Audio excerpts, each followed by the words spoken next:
Everyone, তো আজকে হচ্ছে জন্মাষ্টমী, মানে হচ্ছে আমাদের গোপুসোনার জন্মদিন।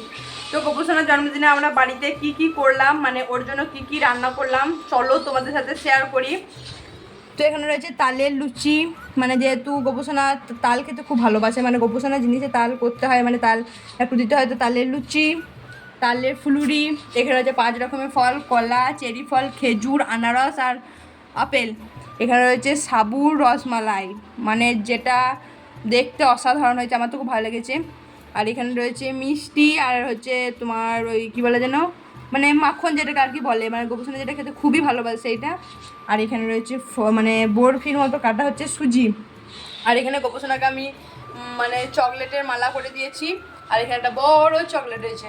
তো এটাই হচ্ছে গোপুসোনার আজকের মানে লাঞ্চ, মানে বলতে গেলে ওর জন্মদিনে আমাদের বানানো। তো তোমাদের বাড়িতে কীরকমভাবে মানে জন্মাষ্টমী সেলিব্রেট হচ্ছে অবশ্যই কিন্তু কমেন্টে জানিও। তো দেখা হচ্ছে অন্য কোনো ভিডিওতে। টাটা।